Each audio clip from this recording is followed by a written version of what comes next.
Welcome, friends, to yet another session of Brown's Cafe Community. Later today, I'm going to speak with Marian, who has a very interesting story to share with us.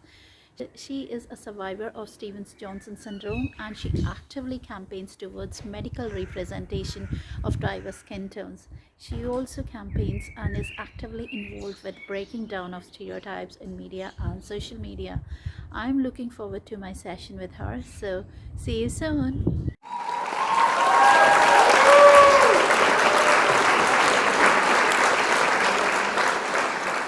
Today's guest is Marian. Welcome, Marian, to Brown's Cafe. It's so good to have you, and we are delighted and looking forward to speaking with you. I was so excited about it all. So, welcome again, Marian. Thank you And so much for having me. our pleasure. So, Marian, tell us something about yourself. Well, so as you guys know, my name is Marian Adejokun. I am an early years teacher and also a youth advocate. I have a youth organization known as ReachOut2All.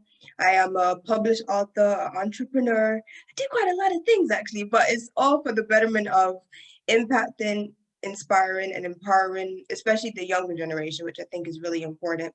And I've also currently started a campaign titled My Scars Tell a Story photography campaign.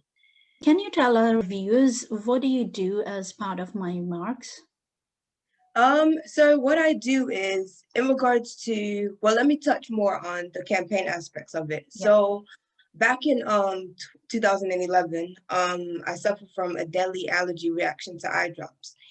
And the illness that I had is known as Stevens-Johnson syndrome, which is a 1 in a million deadly allergy that a lot of people in this country really don't know about. And so what my mom did around that time was she set up a foundation for me called Marian Adejokun Foundation to create an awareness about it.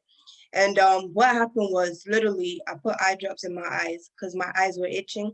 And from there, like one thing led to another. My skin started blistering, blood started gushing out of my eyes, my airways started closing up, and I have a very high threshold for pain, you know? So when all of these things started occurring, I was like, okay, what is going on?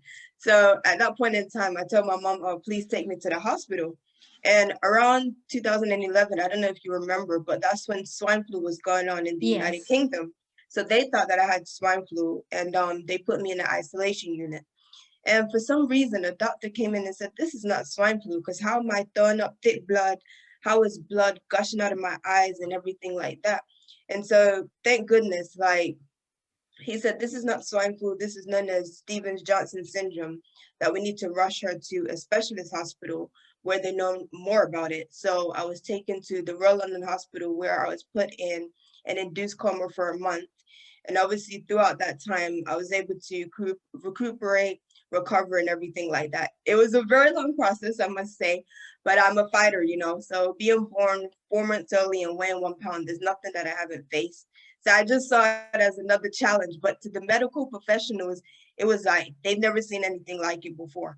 I mean, BBC came running to my house to pick up the story because it's 1 in a million. And like literally, I'm talking from head to toe, my skin was shredded. My fingernails, my toenails, everything. Like this condition I had could have actually blinded someone. It could have messed up the kidneys, the intestine. Literally, people die from it. So the last person that had it was actually a very much older person. I think the person was 40, and this happened back in 19, can't remember the year, but yeah, 19 something. So I'm very grateful to God that I was able to survive that horrific ordeal. And so obviously throughout that time up till now, I have been, I guess, using my platform, doing speaking engagement, raising awareness. Now with medical professionals, I would love to work with NHS as well to get more research out there and things like that. And so one day, like someone wrote a poem about me, funny enough, about my scars. And I was like, this is back in 2018. We're now in 2020 when the campaign started and everything. And I was like, my scars tell a story photography campaign.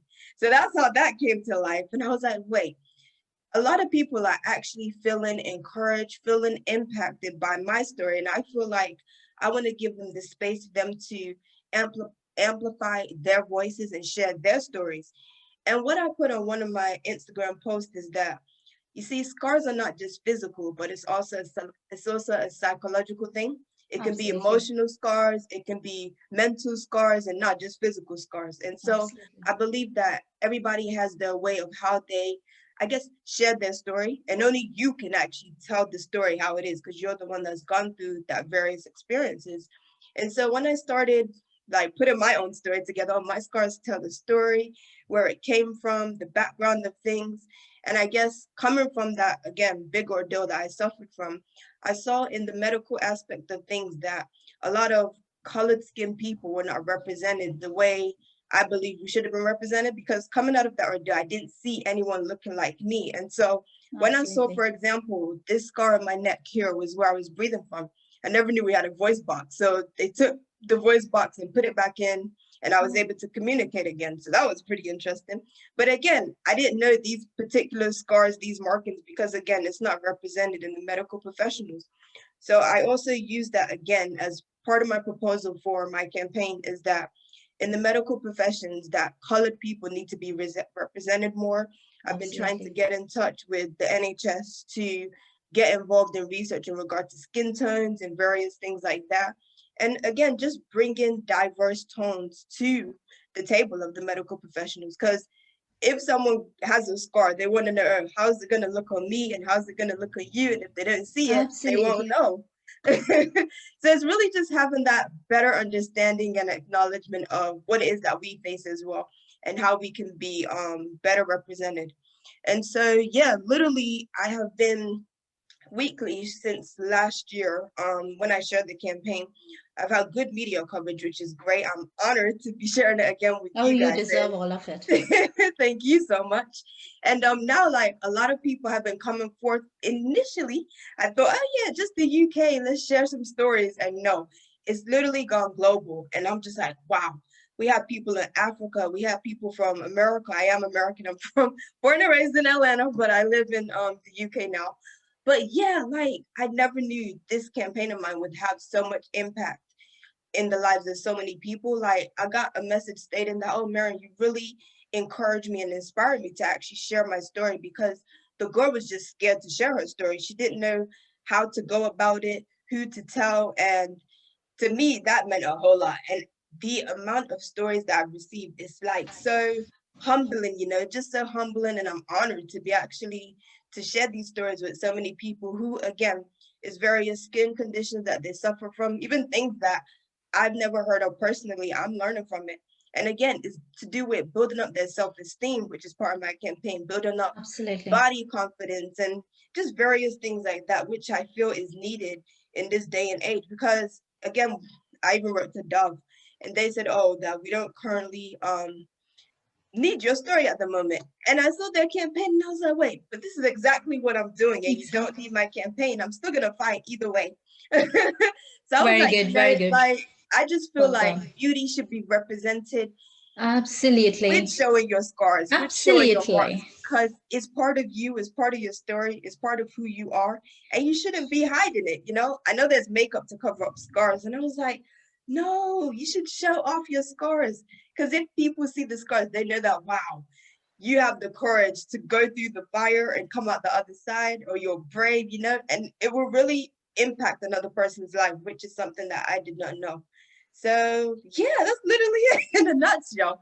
But yeah, no, it's just been amazing, and I will continue to do the best I can with a lot of support from so many people, so many organizations, in regards to the campaign, and keeping the awareness going, because it's really, really helping a lot of people, even like with their mental health and well-being. Again, I didn't know the impact it would have on them just by them communicating their story in the way that they know best. So I'm very, very grateful for that. That's fantastic. I mean, what you told me just about your journey and what you're doing is so inspiring, Marian.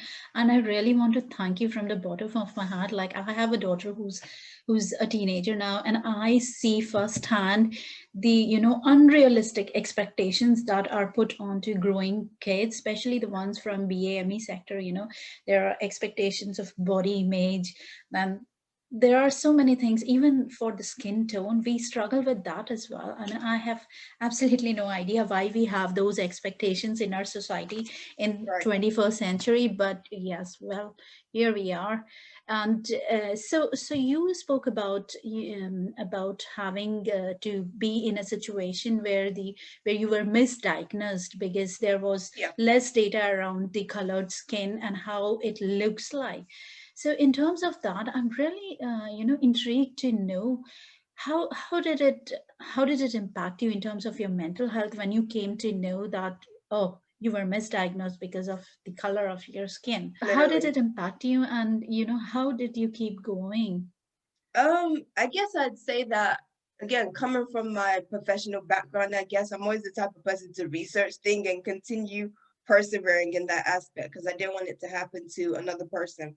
And so I literally just went and did my homework. So literally doing research where I didn't really find anyone in this country, in the United Kingdom, that suffered horrifically from what I did. And in actual fact, people saw my story and they were contacting me, and I'm like, I don't really know how I can be of Absolutely. help to you, but from the little I know, I can be of help to you because again, a lot of research is done in the United States. And so again, people from there are also contacting me in regards to, again, exactly the same questions that you're asking me, which I'm still trying to figure out to today. But again, I'm just doing the best I can, I guess, and the best, just doing the best I know in order to find the answers that I need, which I don't know how long it's gonna take, but again, I'm persevering. I'm not gonna give up, and I'll hopefully continue to get the answers I need. I guess another thing is that just using your voice to communicate that, look, it's either, again, what I tell people when I communicate my story to them is just ensuring that you check that you're not allergic to anything. And if you do have any allergies, I always carry all my medical stuff on my phone so I can show it to them in case if I have to, they don't look at the medical papers, I have to communicate it to them and show it to them. Because again, when I was in hospital, thank God my mom was there. Like they gave me a medication that they knew I was allergic to Oh and I my God. blacked out. And so again, it's really important for you to be on your tippy toes in regards to how the medical professionals are working, how they're treating the patients and things like that.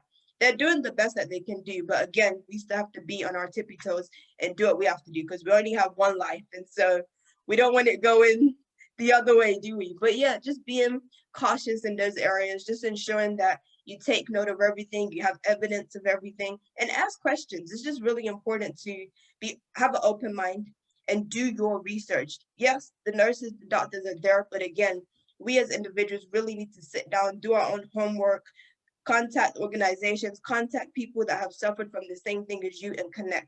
I've also seen that that has been helpful, yes, for my mental health and also for the various types of things that I'm currently getting myself into when it comes to working with others that may have suffered from what I have.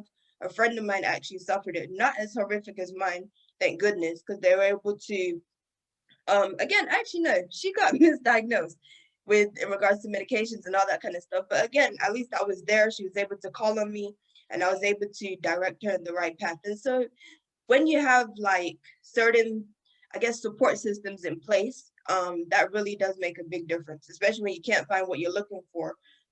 Yeah, absolutely. And to have someone out there, you can look up to, and, just in your case, in your friend's case, just pick up and have that call is so precious.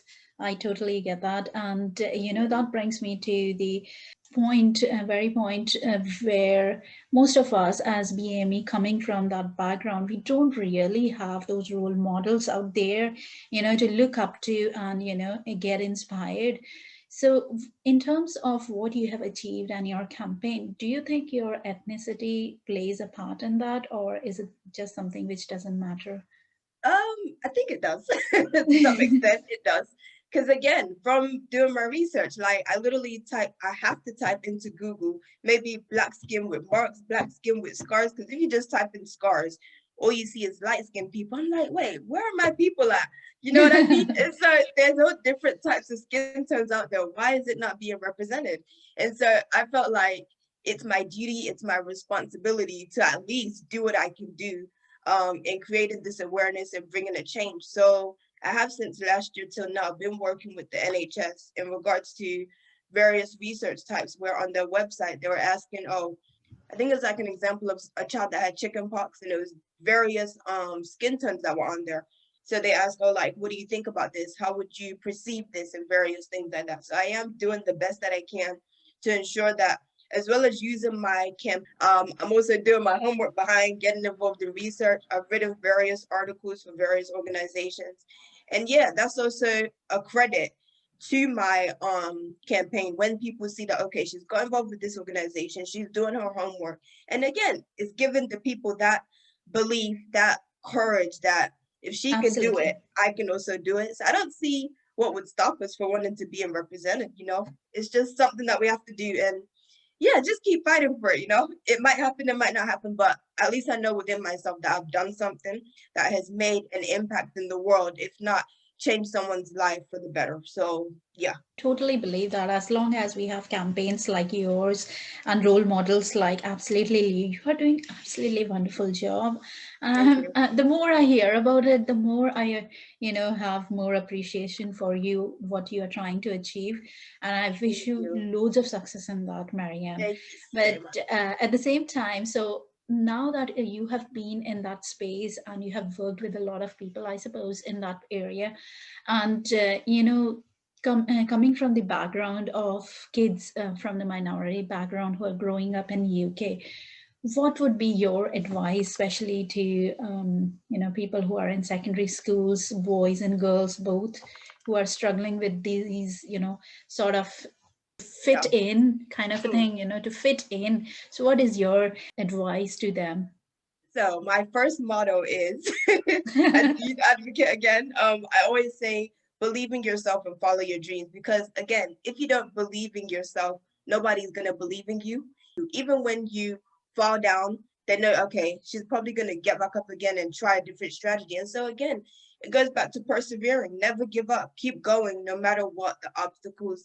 And the second thing would be, don't let nobody tell you anything that is not true. So literally, you weren't born to fit in, but you were born to stand out. And so, again, that's really important for you guys to know, especially for young people out there.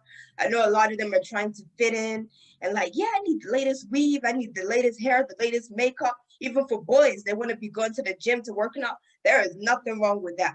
But so long as you know who you are and you believe in yourself and you can stand and be confident in yourself and everything like that, please know that you were born to stand out. Because I just wrote a book called You're God's Masterpiece. Again, you're a masterpiece, okay? Nobody Absolutely. has created you like you. You're the only original copy, is my motto for that book. So I absolutely don't need to do a high five here. I so like it. be a copycat. Be the original copy. Be you. Be extraordinary. And be born to stand out, not to fit in. Another one of my mottos, I have a lot of mottos, but one of my other mottos is, don't follow the trend, but be the trend. That is so important. So important, so important. And I love all those. I think Thank you. that is something we can all learn from, not just them. But I Definitely. absolutely love all your advice, especially when you have achieved so much and someone who has been there, done that, says that, means Thank a you. lot. Oh, This thank you so campaign, this much. is so close to So heart, humbled. so close to heart. Loved it. So my next question that I want to really ask you is, Marianne, Yeah. we have heard about your campaign and the awesome work that you're doing, but what is that one thing which we don't know about Marianne? The one thing. Anything which we don't know, um, and we probably should know. well, I don't like animals. So yeah, that's one of my things. Okay. And I don't like fruit or vegetables, but I try to eat my vegetables so I can see properly. I would say that I'm actually a very quiet person.